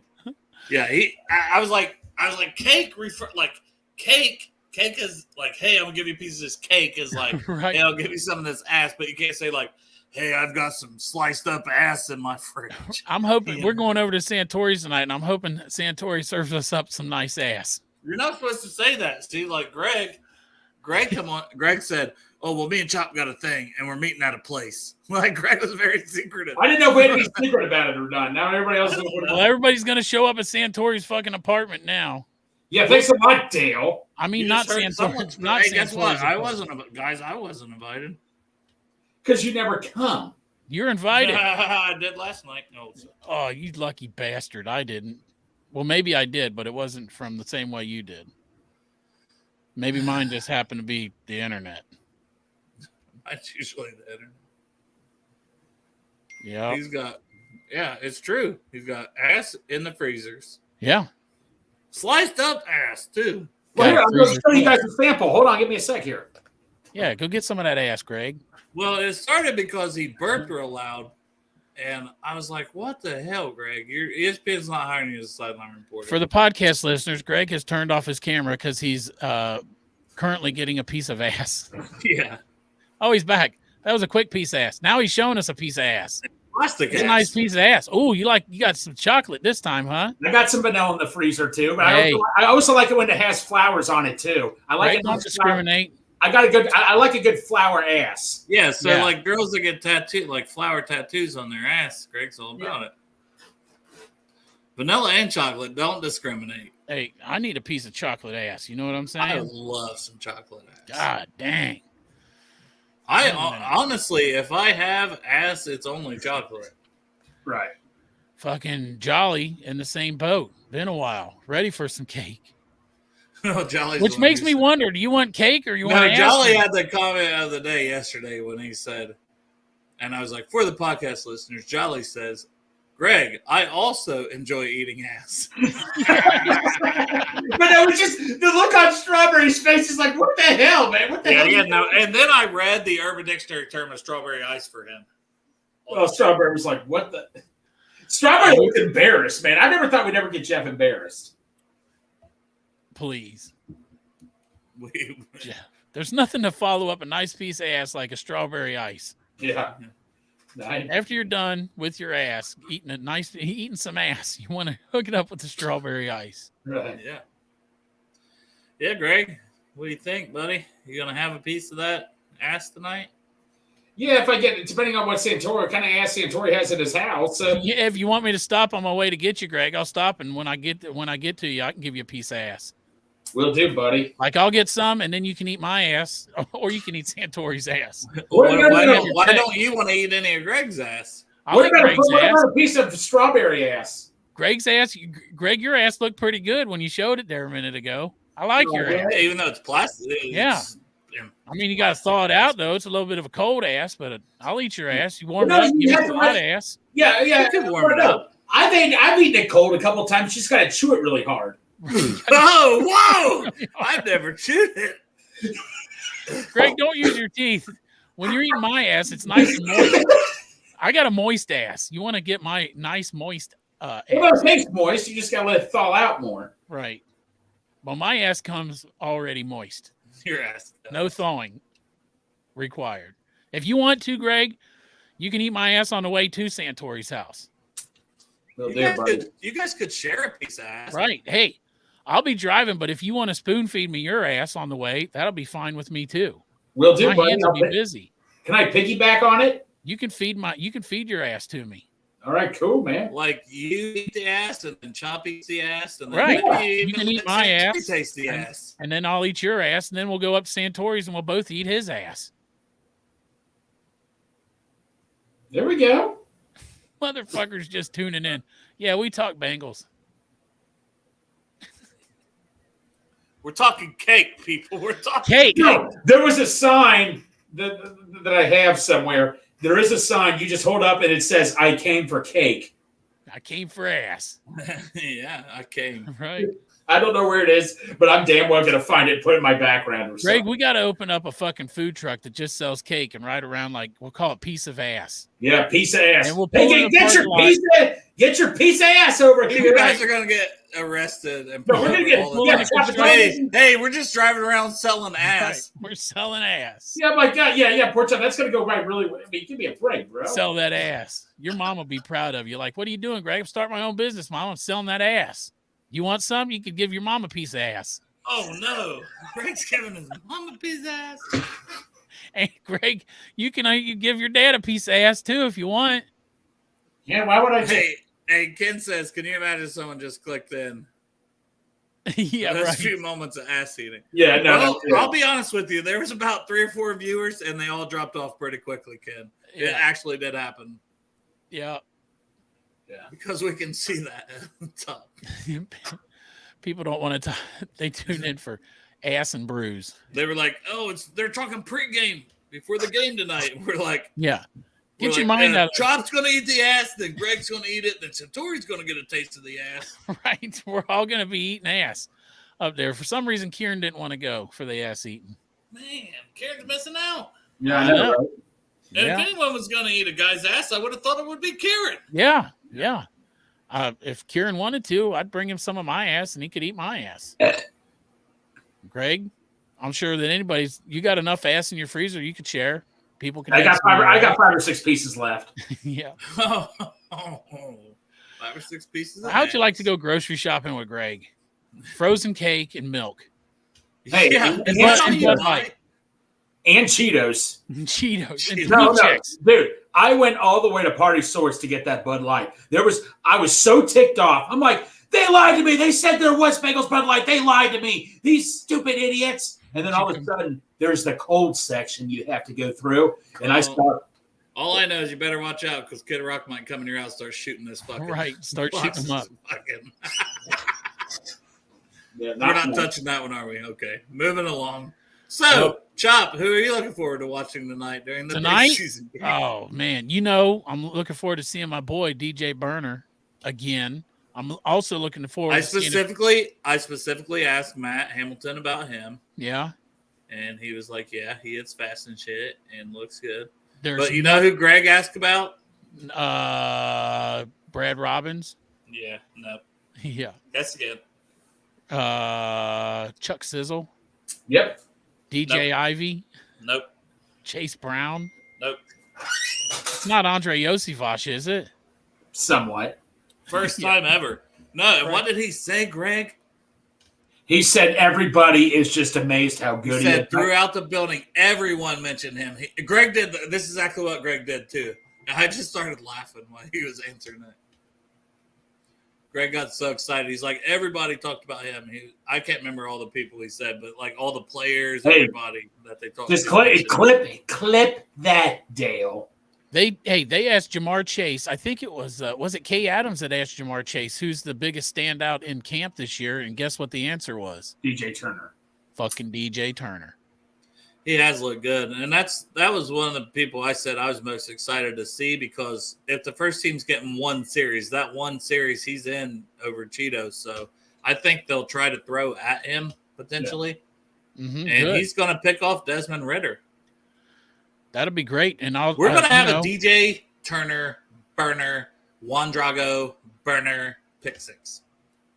Oh, man, I'm looking forward to that shit. God damn. And also, I'm looking forward to I want to see if Miles Murphy's going to make us move forward because he needs to. I said that to myself. He definitely needs to show up more. He definitely needs to show up, but big time. So, yeah.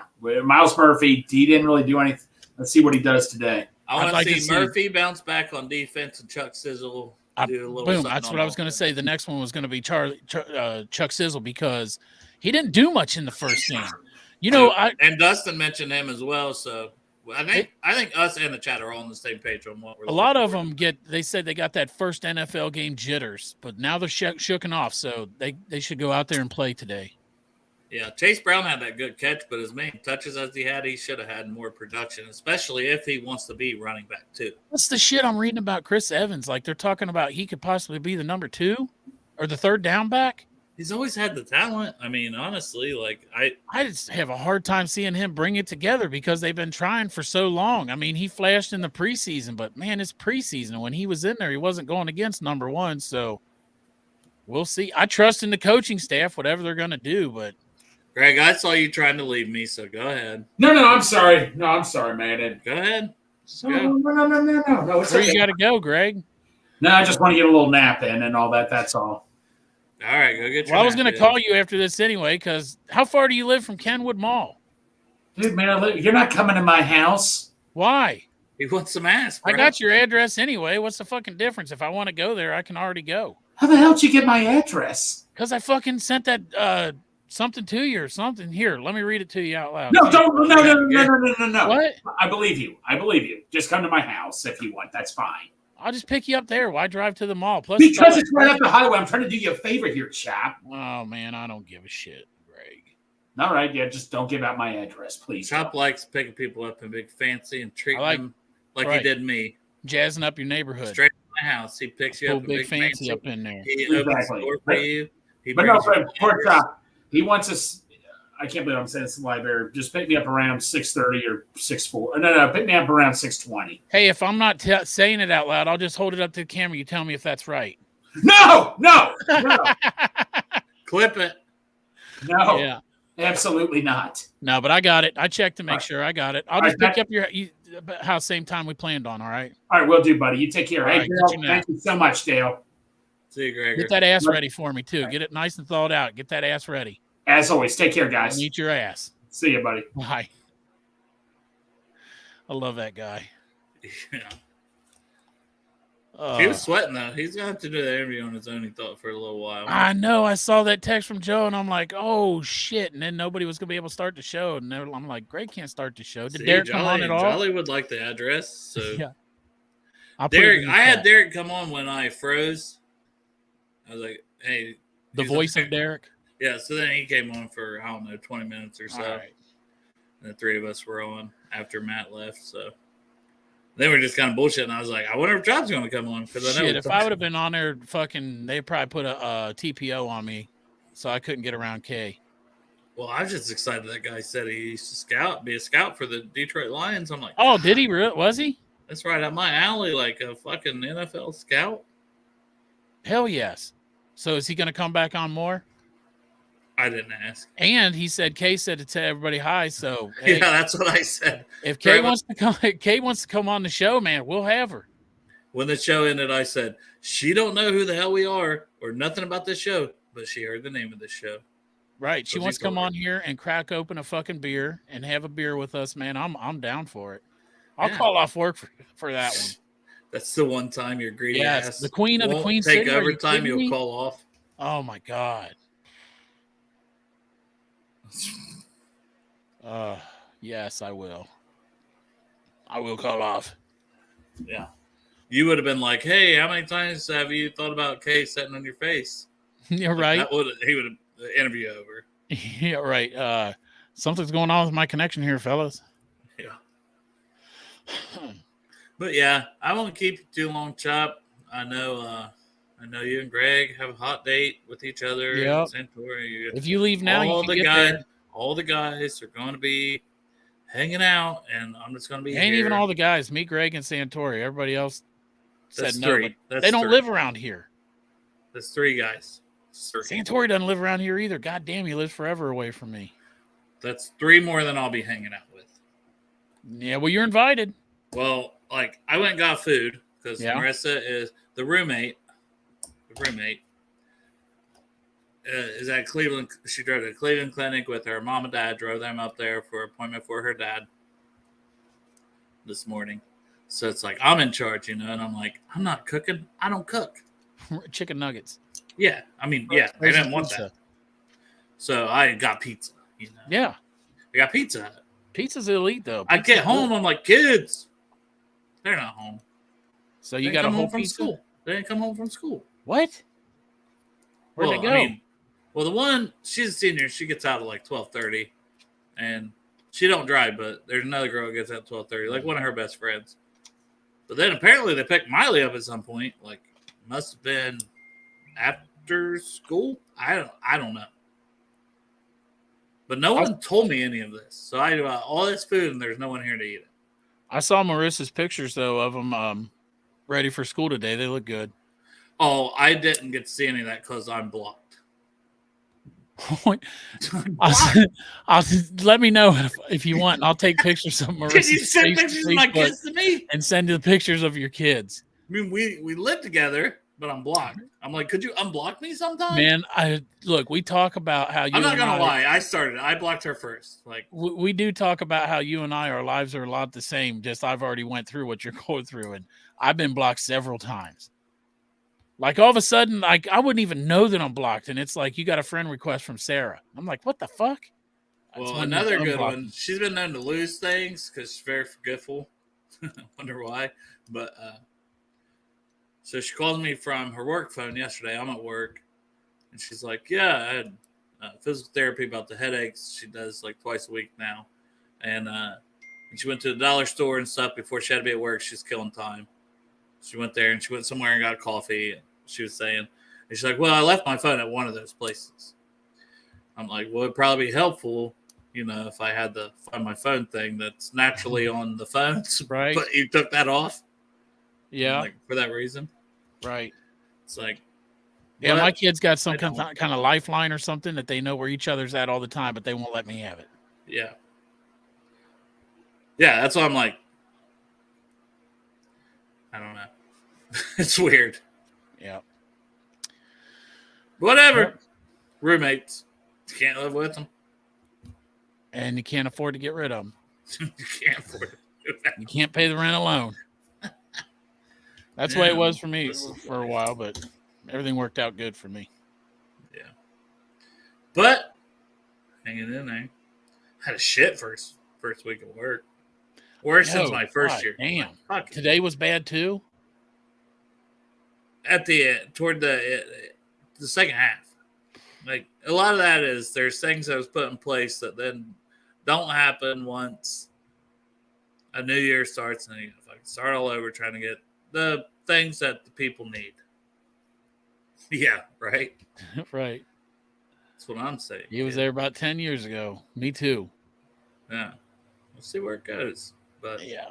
Hopefully everything works out for you, man. Either way. Right? I'd pray for you, except I'm not religious. I'll make a prayer anyway, but hey, I was like, I'm not gonna be able to watch the game. Bam. Why would you not be able to watch the game? I don't have it's Paramount Plus. The game's what? The game tonight's on Paramount Plus?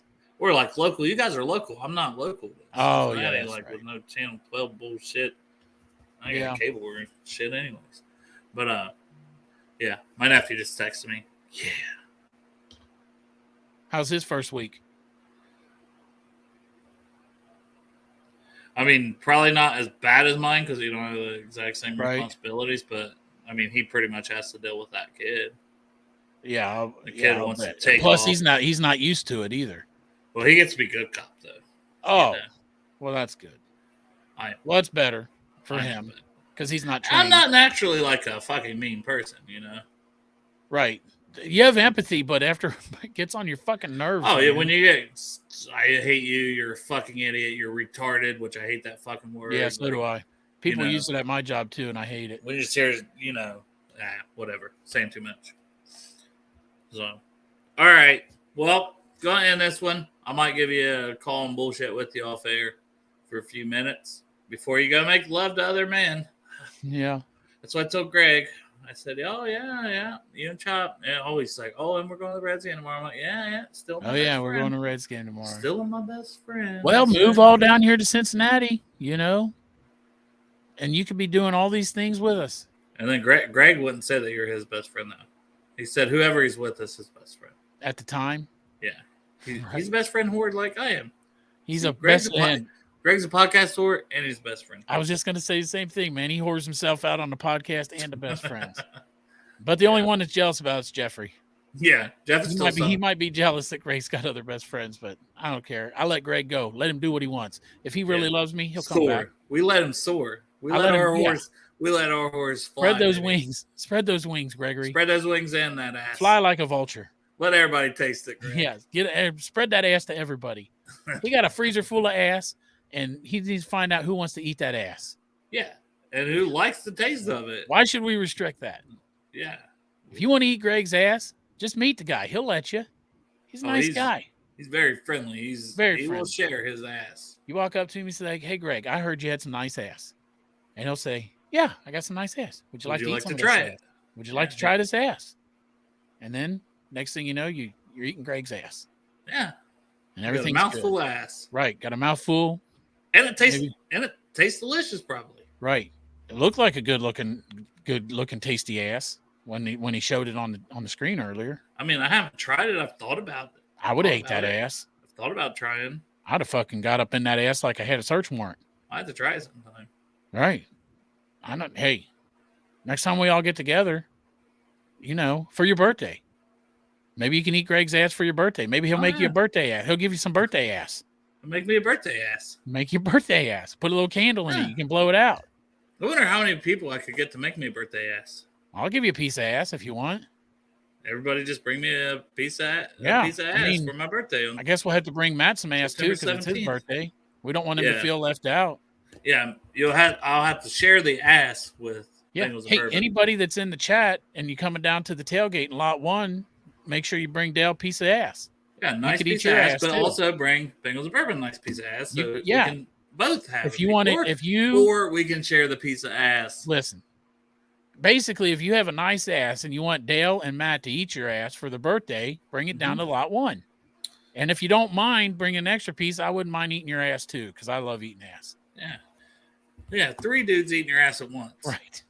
We could all eat your ass. Santori probably eat your ass. Greg, he'll eat your ass. I mean, honestly, if your ass is good, probably that whole parking lot area will eat your ass. Jimmy's mom was down there last time. She could have ate your ass if you bring it. If you offer, Sure. Well, that's enough ass talk for the day. Right. The Bengals play at 7:30. Wait, I thought we were talking about cake. We were. Oh, okay. Okay, go ahead. Bengals play at 7:30. We hope they do good. And we'll be, Chop won't.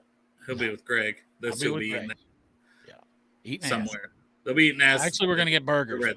Might get some ass after the game. Yeah, burgers and then potential ass on the menu. Depends how things go. We might get a little late night piece of ass.